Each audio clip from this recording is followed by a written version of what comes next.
What does it take to become a medical millionaire? That's what we're going to explore in this next few minutes on my presentation. Before we get to becoming a medical millionaire, we need to understand why doctors remain poor or stay poor.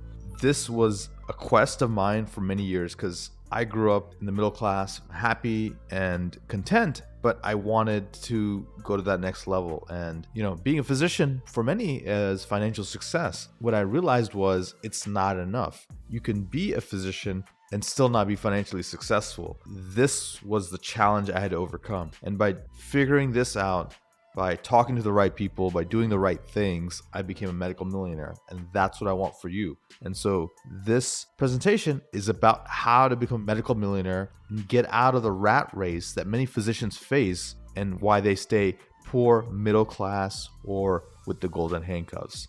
So hopefully this helps. It helped me when I was on my journey. And if I can help you in any way, please put in the comments below and subscribe to the channel. I'll see you on the inside. What does it take to become a medical millionaire? And why do most physicians struggle with financial success and financial freedom? I'm going to uncover all of that and much, much more in my presentation, Rich Doctor, Poor Doctor. Let's get started. All right, the title of my presentation is called Rich Doctor, Poor Doctor, 5 Critical Strategies to Becoming a Medical Millionaire. So, people are seeing me now and, they're like, hey, how did you achieve this kind of success? You're a physician, but I see you're taking a lot of trips. You seem to spend a lot of time with your children. You seem to have more abundance than you when you were practicing. How did this all happen? And so I want to share with you, even though this is what you're seeing now, this is not where I started. And really to understand the crux of the matter, we need to understand, why doctors feel poor. So I'm going to really discuss that. Then we're going to talk about how to reverse engineer financial freedom. I'm going to discuss the Rolls-Royce Rolex wealth paradox. I'll show you even while you're in residency or in medical school, you can start accumulating the key thing that makes all wealthy people in the world successful and powerful. It's asset accumulation. Then we'll talk about income versus net worth versus cash flow. And then finally, we'll discuss how to become a time architect so you can actually fit all this in and ignite your wealth machine. I'm going to show you how to become a level 5 elite investor who can actually create their own investments that other people invest in. The average hourly rate for physicians is $87 an hour, right? This is, if you take into account 12 years of middle school, high school, elementary school, all of that. You take 4 years of medical school. You take 4 years of college, 4 years of medical school, 3 years of residency, and 2 years of fellowship. That's 25 years of education. The other uncomfortable truth is doctors have a poverty mindset, right? And it's because most of them have come from lack, from scarcity, from a belief system that enough money in the world, and also in the medical industry, this is propagated by just how we're paid as salaries, by emphasis on hours per dollars. The more input you put in, the more output you get. And also, for much of a physician's life, they did not have much, right? I mean, unless they came from affluent parents, they probably did not have a silver spoon in their mouth. And so for them, they've learned to delay gratification until early to mid 30s. So for the whole first third of their life, they're not used to having any money. And so the first glimpses of money and the first powerful income can really unsettle them if they do not know what they're doing. And so here is why doctors feel poor despite high income. Only 11% of doctors, according to a recent survey, consider themselves to be rich, right? And 45% of doctors agree that, yes, my income probably qualifies me as rich, but I have so many debts and expenses, I don't feel rich. Most physicians I know, they're actually declining their income annually because of reimbursement cuts and government regulations and the economy. There is a jealousy and sort of a rumbling in a competition between low income specialties and high income specialties, right? There's increased regulation going on and documentation and bureaucracy that many physicians are saying it's taking the joy out of medicine. You have these, accountable care organization insurance, hospital reimbursements affecting pay, and people have to practice defensive medicine sometimes to avoid malpractice claims, right? And so, what is a traditional doctor to do? Well, he takes traditional advice. Put money in an IRA or 401k, pay off debt, right? That's the number one thing. Oh, pay off all your debt. Max out on retired tax deferred plan. Get a health savings account. Let's do this really cool thing, a backdoor Roth IRA, a 529 plan. Let's make a big down payment on a house, right? Because the house is a mortgage deduction. Let's pay off all student debt. All right, now that you're free, let's put the rest of your money in bonds and stocks and pray that the market will work with us. So I want to ask you, if you wanted financial freedom, what does that look like to you? Do you know a number? Do you know what that feels like? What is your income? What is your cash flow? Do you know how we're going to get there? Is your current strategy enough? And so I've talked to so many people, overall figured out there's these sort of 8 levels of financial freedom.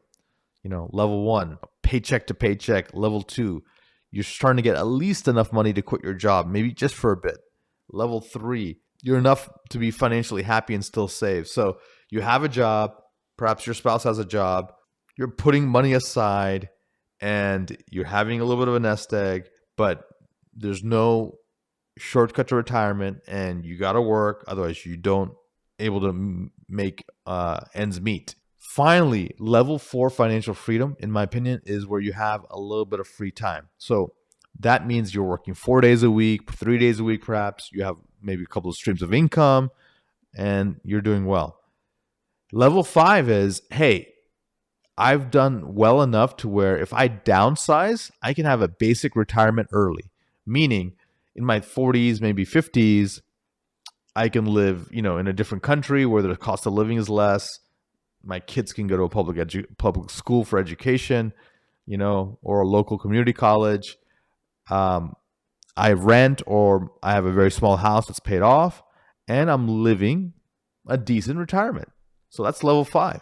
If you're listening to this conversation, I'm assuming you don't want levels 1 through 5 at this point. You're looking for something more. So what's level 6? This is, you can retire well. You can maintain your affluent lifestyle even in retirement, and you're doing great, right? That means you can travel 4 or 5 vacations a year. Your house is paid off, or you downsize into a luxury condo, and you're doing things. Kids are in great schools and colleges. You're healthy and active. This is where 98% of people stop. There's 2 more levels. And if you're interested, I can share with you what they are. Level 7 is enough for a dream of retirement. And this was what I really want for you guys. This is where, you spending a month in the Galapagos, you're doing charitable work anywhere in the world, you're making big checks to charity. You're actually living better than when you were in your regular years. And in fact, you're not spending your retirement money, because every time you spend it, it keeps filling up because you have multiple streams of income. Your net worth is high enough. Your cash flow is high enough. Your annual income is robust enough. You can still help your aging parents, your children, your new grandchildren that are coming online. Everything you can do and not have to think about it. And then finally, is there another level, Vikram? Yes, there is. It's level 8. It's having more money than you know what you can ever do with and spend. This is the Bill Gates, Elon Musk, Zuckerberg levels where they can't spend in a lifetime, right? So what's your level? And it doesn't matter whatever it is, but whatever it is, we can understand it, figure it out, reverse engineer it, and then start advancing toward it. You may be thinking, hey, I thought, I have 2 or 3 million set aside. I'm pretty good, man. I'm a millionaire. But when I'm recording this in 2023, single digit millionaires are still poor. They still clip coupons. And in my opinion, it is still what we call not feeling rich or not feeling wealthy. I suggest aiming for high single figures or even, a minimum like $10 million. Now you're maybe saying, how the hell am I going to get that? That's a lot of money. What are you thinking? I don't need that much. I live more simply. You're crazy. And you can still live how you want, but to have that in your bank account gives you peace of mind. It gives you freedom. It gives you comfort. It also makes you more generous. It makes you live abundantly. You're willing to help others out. And money and rich and wealthy, these are all just words. I prefer the word abundance. What abundance means is you have more than enough. That means your cup spilleth over and you can give to others. It's hard to feel generous when you're living, a small life. So guys, if I can get a pledge from you, let's play above the line, right? I'm sorry, let's play at levels of 6, 7, 8. Here's the line. Either you can play at levels 1 through 5, which means you shouldn't be listening to this webinar, or you're ready for level 6, 7, 8, and that's where we're going to go next. So are you ready to become a medical millionaire? Let's do it. You want to live like a resident and think like an entrepreneur. So in my opinion, what that means is you can still live below your means, right? As you get older and you get more income, but you got to think like an entrepreneur. Think in terms of, hey, what else can I do? How else can I add value? What else can I bring to the table? How can I help my organizations or my own company or my clinic or my practice or my hospital? And the person of value, if you become a person of value and you do much more than what you're paid for, eventually you'll get paid for much more than you do. So let's talk about living sensibly and be careful of the Rolex and the Rolls Royce paradox. And I was alluding to this earlier in the presentation, and I've lived it, so I totally get it. Doctors, and I've lived this, and so I totally get this. But, I still remember a story when I was in residency and I had credit card debt and I was accumulating all these things. I was buying things I couldn't afford. And it was because I'm like, oh man, when I'm a doctor, man, I'm gonna make so much money. I don't have to worry. I can pay off all this at that time. So let me just, live it up now as a resident or as a fellow. I bought a condo I couldn't afford. I bought, furnishings for my small little bachelor pad that I couldn't afford. And I was always saying, hey, at some point, I'm going to make all this money as a cardiologist. I'm going to be set.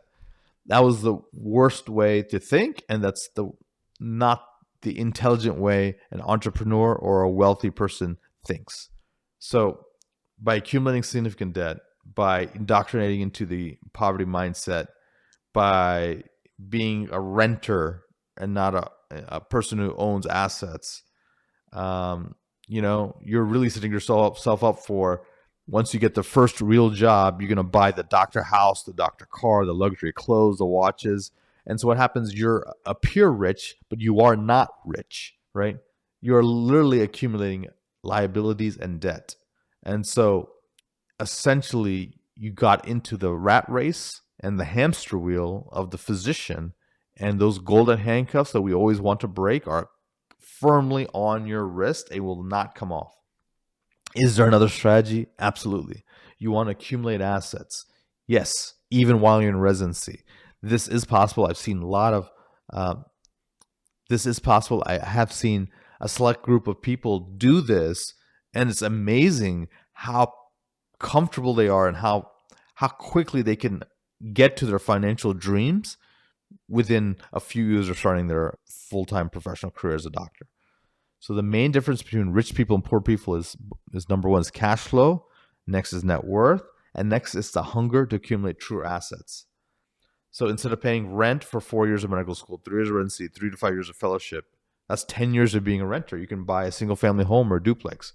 You can borrow the money from people and pay them back, right? But you can essentially have a fully paid off house or a residence by the time you're done. If you buy a duplex, it's even smarter because not only are you going to pay your part off, but the other roommate or the other unit can be paid off by somebody else. You can learn to invest in the stock market, right? If you throughout the whole time, if you just spent like an hour a day learning the stock market and the rest of your time studying for medical school and everything else, you'd become a master of the stock market by the time you started your private practice. Learning to contribute to index funds, crowdfunding, and real estate, right? These are where you don't need to be a credit investor. You need to be fancy. There are websites out there like, Crowd Street, Realty Mogul, Yield Street, and you can just put in small amounts of money and sort of dollar cost average up, and you own, pieces of real estate all over the country. You can be an innovator, right? You can come up with an asset or a strategy like a software or a patent, become an influencer, have a podcast, become an author of a book. You can do research. You can launch a business of some sort, right? An online e-commerce business, perhaps.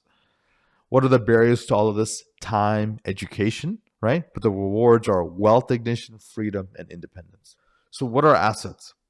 Assets are real estate, stocks and equities, intellectual property, brand, even a tribe or a following. Like if you have a million Instagram followers, that's a true asset. And you can monetize that. Then there's cryptocurrency, there's businesses, right? You can buy a laundromat that's all cash based and let it accumulate money while you're in medical school, while you're in residency, while you're a first year attending. So you don't get rich selling or flipping real estate. You get rich owning real estate, right? And so as you advance in your thought process, it's great to create transactional income, but eventually you want to create perpetual income. And so there's something called the velocity of money. And so you want to look at what we call the rule of 72. So if you take 72 by the interest rate that you're getting on any investment, it will tell you how many years it takes to double your money. So bank CD, in 2021, 2022, bank CDs were at about 3 or 4. So bank CDs historically have been very, very low. Right now, they're not 1%, they're probably closer to 3 to 4%. So if I put in 72 divided by 4, then you're going to have about 18 years at some point that your money will double. That's a long time. Things such as real estate funds, 10% return, you can double your money in 7 years. Typical multifamily deal, average annual return of 20%, you can double your money in 3.5 years, right? In funds, IPO, private equity deals, the returns can be up to 30%. You can double your money in 2.5 years, right? So obviously, as you go down this ladder of returns, the more risk, the more reward usually.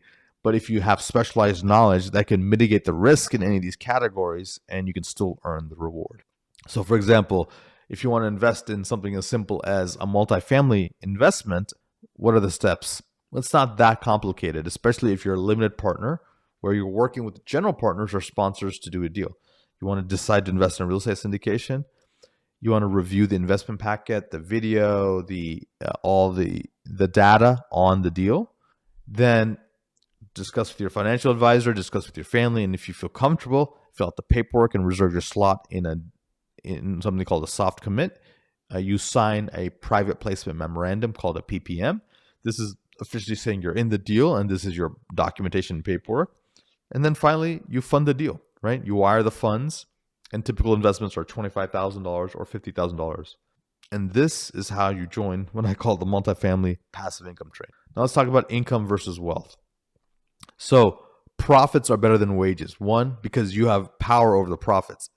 Many times wages are relatively fixed. Also, in terms of taxation, profits are treated in a different way than wages. Wages are salaries, are W-2s, even 1099s. Not much you can do with them. K-1s, you can offset your business expenses, and then what's left over is what you get taxed on, right? And there's a lot of tax loopholes for entrepreneurs, for investors, for real estate folks, while there's limited tax advantages for employed physicians. Why is that? The government, in the way they structure the tax code, is essentially rewarding people who create jobs, who create businesses, who create momentum, who create velocity, who create wealth, who create abundance. So wages earn a living and a fine life. Wages earn a living and they have a fine life, a decent life. On the other hand, profits earn a fortune and they have a super fine life. Now I'm going to argue that cash flow is better than net worth. Now, ideally, this is not even a choice. You want both. You want a high net worth, high income, high cash flow. But if you had to choose one, cash flow would provide more short-term benefits. Cash pays your regular expenses. Your net worth is not liquid. Net worth sort of feeds the ego. Cash flow feeds the pocket and the mouth, right? So your net worth can change. It's all paper gains. Until you realize that net worth, it's all theoretical in most cases because asset values can go up or down. Cash flow provides more stability. Cash flow freedom is more enjoyable. You can actually do something with the cash flow. It creates tangible assets. So, tangible material goods that you can experience. It can create experiences, it can create services, and create products that you can buy. Cash flow essentially allows you to make decisions on what to do on a day-to-day, month-to-month, year-to-year basis. Net flow and that type of metric is more long-term. And then again, high net worth can be illusion, right? Some people can have $1 billion in a cryptocurrency, and the next day the cryptocurrency is wiped out. Same thing with like all this money in your multi-million-dollar home, but it's locked into the home. Unless you get a HELOC, it's hard to unlock that money. Cash flow is more attractive to investors. So if you have an investment and it's spitting off a ton of cash flow, you're going to have a line of investors out the door. Cash flow is predictive, it's future-oriented, while net worth is retroactive and is past. Cash flow cushions you and allows you to pursue other opportunities. And also, if you have cash flow outside of your main income, it provides you peace of mind, stability, and security.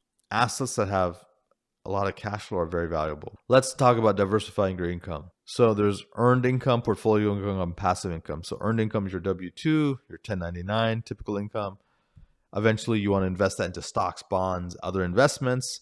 That's portfolio income. Eventually, you want to get into passive income as things like a real estate or other businesses. So let's talk about why high income earners use the 8 forces of real estate. Number 1, it's appreciation. The property goes up in value. Number 2 is cash flow, right? It produces a monthly rental income. Then there's depreciation and rapid depreciation. You can use either one, you can depreciate parts of the asset over 27 years, or you can do rapid in a shorter amount of time. But essentially, this shows up as a paper loss on your tax returns that can be used to offset other passive income. Now, if you earn rep status, real estate professional status, you can use these passive losses to offset active income. And then once initiated, this can be automated. A lot of times, even in active investments, if once you stabilize it, you can put a property management company in there and you can just set it and forget it. The government encourages you to do more real estate with debt strategies and tax strategies. Leverage, right? 20 cents to 30 cents on the dollar can allow you to control the whole dollar, or $20,000 allows you to control a $100,000 property, said another way. And then scale and diversification. If you do the right asset class, such as duplexes, quads, small multifamily, large multifamily, hotels, other asset classes, self-storage, you can really, create a huge pool of assets that can really bolster your net worth and cash flow. All right, guys, I've talked a lot about money. I've talked a lot about cash flow, about wealth, about the mindset in order to achieve it. But one of the critical topics is time. If you have the wealth of time and you invest that time into knowledge, experience, and activities to create wealth, then you'll be successful. Many people are under the mantra that they don't have time. And so let's discuss that. So let's say that there's 168 hours in a week. Let's figure out how most people spend the time. Perhaps you're going to sleep, right? So you need sleep. So let's give you full 8 hours for the week. That's 56 hours. Let's say you need to work. Most people work 40, 50 hours a week. So let's just assume it's a 40-hour work week. If you work 40 hours, that's 40 in addition to the 56.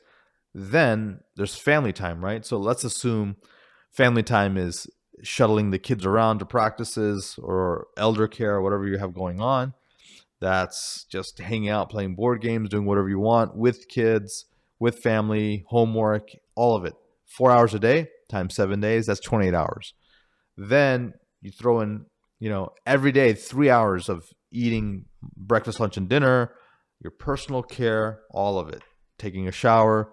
Okay, that's 21 hours. Then I'll even give you an hour of Netflix a day. Okay, so you have 7 hours of Netflix a day.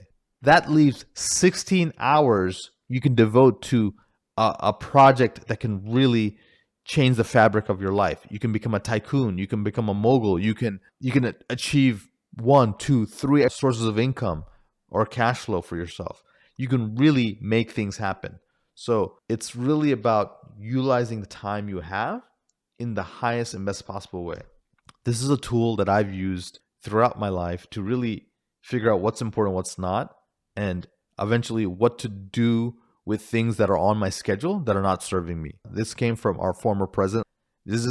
People said he was one of the most productive men and in the office, and was really on point. And this is really how he was able to put everything into 4 quadrants and help decide what he needs to do. So first, there's the 2 main important quadrants are non-urgent important and urgent and important, right? So when things are urgent and important, these are things that are crises. These are things that have just come up that are a lot of times are not in our control. Sometimes are in our control. And when you procrastinate on things that are not urgent but important, they eventually become urgent and important, right? So the way to take care of all this is to reduce this quadrant by dealing with things upstream, by trying to make things more not urgent, by future planning, strategic thinking, initiative, and spending time there. And that will reduce the urgent and important. Next is all these tasks that are urgent, but they're not going to move the needle on your core activities of life. They're not important. So you want to get other people, like if you don't mow the grass, your house is going to look unkempt and people are going to complain, and things will eventually happen. But you don't necessarily love cutting the grass. Hence, you want to delegate that out, right? So this is where you empower your team, but you assign tasks in this quadrant, enables your team to do independent decision making, right? So urgent and not important are things you delegate. Then there's things on your plate that don't really serve you, that are not aligned with your goals. You don't really enjoy them. They're almost like an obligation or an old habit that never was cleaned up. So these are things that you need to eliminate, right? You need to declutter. You need to eliminate tasks that don't align with your company's mission goals, your personal mission or goals, and you'll learn to say no. One of the most powerful things an entrepreneur, a wealthy physician, a person who has time freedom does is the power to say no. When you say no, you give space for things that are truly valuable and important. All right, law of 3. How do you prevent overwhelm? And I'll be honest, I'm trying to be super productive in my life, and many times I overschedule. And instead of trying to do 3 things in that hour, I maybe get 1 thing done. Instead, I should be using the law of 3. This is how to prevent overwhelm, right? I should assume it will take 3 times the amount of time to finish a task, and this will prevent you from overscheduling. It's also guarantee you have completions and quick wins, right? So let's say you have to read 10 pages of a book, and normally like you can do it in an hour. Give yourself an hour and a half. Give yourself 2 hours, 3 hours, right?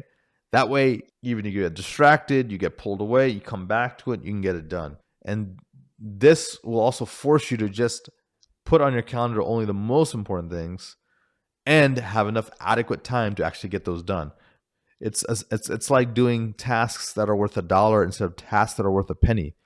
Penny tasks are usually easier to get done and doesn't really take too much brain to do them. But that task that take $1 to do, that takes a lot more energy and time. And you have to really think about it and be intentional. Another strategy that I found very helpful is what I call the ultradian rhythm. So many times, we work in certain time intervals, but we don't know what the optimum time interval is. So in neuroscience and high performance studies, they've really done this and done the research, and especially flow state, to where if you get yourself into a flow state using the flow state triggers, you can get into this optimal performance rhythm where 30 minutes, 60 minutes, up to 90 minutes, you're in really good flow state. And then you need a time to heal, to relax, to decompress, perhaps meditation, perhaps yoga, perhaps working out, doing some jump rope, go get a healthy snack, drink some water, meditate, breath work, and then boom, you go for another 90-minute interval. If you can do 2, perhaps even 3 90-minute intervals with a 20-minute break, you're going to be so productive in your day. So consider using the ultradian rhythm as opposed to the circadian rhythm, which is more about, day night cycles and sun exposure and things like that. All right. There are 7 power slots in your schedule. And if you have these scheduled and do these activities in those slots, you will have, a perfect work week and you will crush, your goals without question. So 25-minute weekly morning slot in the morning where you wake up, and what we do is called magic time or flow time or deep work time. This is where you do the most important activity the first thing in the morning. And some days you don't feel like it, some days you do. But if you get this into a habit, you will, you can write a novel in like 4 or 5 months, because every day you're doing like 1 page, 2 page, 3 pages, right? This is how very busy people in the world get things done regardless. Next slot is a 90-minute power session on Saturdays. If you get up before the family gets up and do these things before your obligations and do a slot toward your major goal in that month or that quarter or that year, and you don't feel guilty because it's before the family gets up, as soon as you get it done, boom, the whole Saturday is yours to devote to family, friends, hobbies, passions, pursuits. And then finally, a 50-minute Sunday morning routine where you review the past week, figure out what worked, what didn't, what did you get done, what did you not get done, what did you learn, and how can you improve for the following week, and then schedule your following week out in your calendar. And as a bonus, if you can use 5 minutes at the end of your workday before you transition to family time from your work time, and you sort of do a brain dump of everything that's in your head floating around, you're going to have peace of mind in your evening. Then there is the most important thing to be in high performance is to get high performance sleep.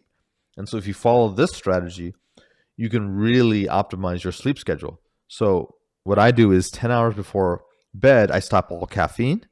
3 hours before bed, no food or alcohol. 2 hours before bed, no more work. So close everything down. 1 hour before bed, no technology or blue lights. And 0 is the number of times I press snooze. Are you going to live this every single day of your life? No. But the more you can adhere to it, the 10-3-2-1-0 formula, the more likely you're going to have high performance. All right, guys. We went through a lot of information, but hopefully you can see how adopting some of these practices, having some of this mindset, and really thinking about where you want to go and reverse engineering your financial freedom will help you get there. This will separate you from the herd and allow you to really be a top performer in your field. And this is also how you can really become that medical millionaire we talked about. So one of my mentors, Craig Ballantyne, says, success loves speed. I love that. So get out of analysis paralysis and start implementing some of these categories and strategies today. And as a bonus, what's next? I wanted to give you as a bonus the 5 levels of investors. Level 1 investor is you're a novice.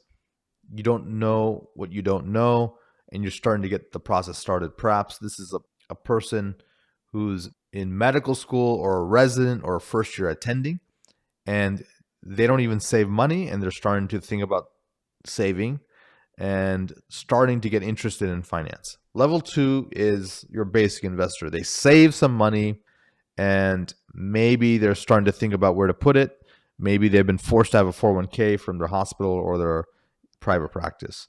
Level 3, you're an amateur, okay? So this is where I would say 80% of the United States is. You know that you have a stock account, you can buy Apple stock when you hear it in the news, you know about Tesla, and you know some few names. Most of your money is in mutual funds managed by somebody else, and you're hoping and praying that one day all these investments that are randomly being done by some random people who don't necessarily have the most expertise will eventually yield a retirement that will keep you protected. Then there's level 4. This is where you actually become a professional investor. You trade pretty consistently. You look at charts. You're a technical trader or a fundamental trader, and you know how to manage your money. You are into estates, trust. You've figured out your retirement accounts. You have insurance. You have wills. You have deeds. You're a medical power of attorney, and you really are well-rounded. And sometimes you even invest with others in things like syndication. If you guys can get to level 4, that is very powerful, and that will I would say almost essentially guarantee your success. Then there's one more, level 5 capitalist. This is where you eventually learn enough about finances that you start creating your own financial instruments. This is where you know, become a business owner and other people invest in your business. This is where you have a website that, someone wants to invest in, or you have a real estate property that is attracting other investors. You work with SEC because you're doing syndications. You become a professional trader, right? And you manage other people's money. But being a level 5 capitalist, obviously, it's the hardest road to get to. But if you can get there, this is where all the riches, the wealth, the time freedom, the wealth freedom, the geographic freedom, everything lives at that level 5 capitalist level. Level 4 is phenomenal, and very few people can get there. Level 5 is a rare breed as well. So my goal for you guys is hit one of those 2 levels, and you'll hit all your goals. And guys, this is what I achieved with my company, Viking Capital. We are a level 5 capitalist, and it was definitely a long journey worth the climb. So I hope this was helpful. Hope you guys learned. If you guys need anything, reach out to us. We're always here to help. Drop in the comments below which one of these lessons that you thought was the most helpful. Put in the comments below what more you want me to talk about in my next video, and subscribe to the channel, and I'll see you next time.